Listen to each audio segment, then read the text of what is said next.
की कार्रवाई राजस्थान में हो रही है। अलवर भरतपुर सांसद रंजीता कोली मैथाना गौशाला पहुंची, जहां पर तोड़फोड़ हुई है, गौशाला को तोड़ा गया है। कई जो गाय हैं उन्हें वहां से हटा दिया गया। गौशाला तोड़ने पर कांग्रेस पार्टी को बीजेपी घेर रही है और सरकार पर हमला बोलते हुए कांग्रेस सरकार पर हमला बोलते हुए हिंदू विरोधी कांग्रेस पार्टी को करार दे दिया है बीजेपी ने। और सरकार को कांग्रेस जानबूझकर मंदिर और गौशालाओं को निशाना बना रही है, ये कहना है उनका।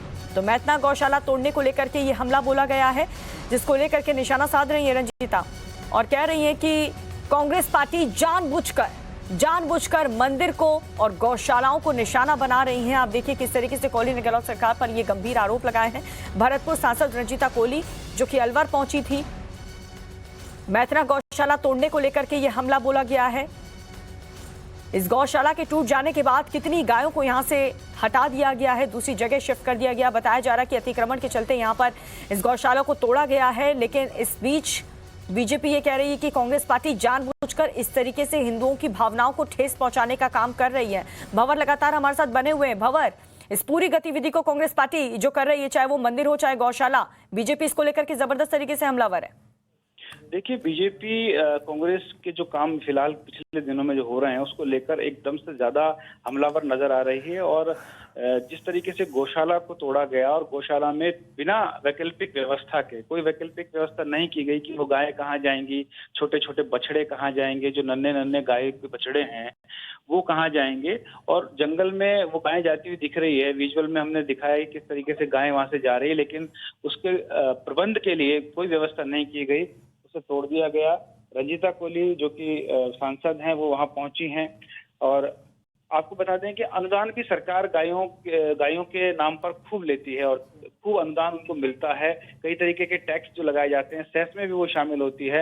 और अनुदान भी सरकार से जब इस गौशाला को मिल रहा था, तो फिर ये अचानक से अतिक्रमण में कैसे आ गई, ये एक बड़ा सवाल है। मैं आपको बता दूं कि सरकारी अनुदान इस गौशाला को मिल रहा था।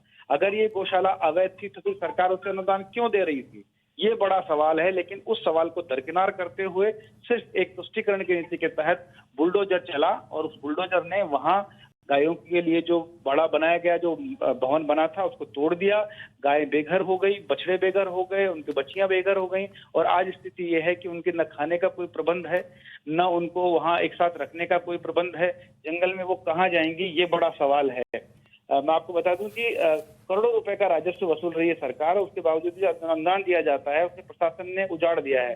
गौशाला में ज्यादातर गोवंश पुलिस द्वारा गौ तस्करों से मुक्त कराकर भी छोड़े गए थे, क्योंकि आपको बता दूं अलवर जो है वो मेवात इलाके में शामिल होता है और यहाँ गौ तस्करी की बड़ी घटनाएं होती हैं, जिसको कुछ ही दिन पहले हमने चैनल पर एक्सपोज भी किया और एक स्पेशल स्टोरी हमारे यहाँ चली थी, इसमें दिखाया था कि किस तरीके से गोवंश की तस्करी यहाँ होती है। और जब पुलिस उनको रिकवर करती है, जब उनको पकड़ लेती है, तो वहाँ जो गायें बरामद होती हैं, जो गोवंश बरामद होता है, उसको इस गौशाला में पहुंचाया जाता था।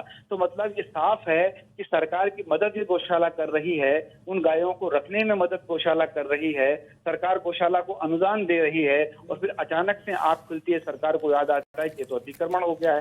तो ये ठीक वैसी ही घटना है जैसे राजगढ़ में हुई है, जैसे अचानक याद आ गया है कि मकान अतिक्रमण क्षेत्र में है, ये मंदिर अतिक्रमण क्षेत्र में है और पंजा चल जाता है। बिल्कुल भंवर, और इसीलिए लगातार कांग्रेस पार्टी पर सवाल भी उठ रहे हैं कि राजस्थान में आखिर कांग्रेस पार्टी कर क्या रही है, क्यों बिना नोटिस के ही इस तरीके से कार्रवाई कर दी जाती है, तोड़फोड़ कर दिया जाता है। क्या यही तरीका कांग्रेस पार्टी अपना रही है राजस्थान में? बहुत बहुत शुक्रिया, इस बड़ी खबर पर लगातार नजर बनी रहेगी।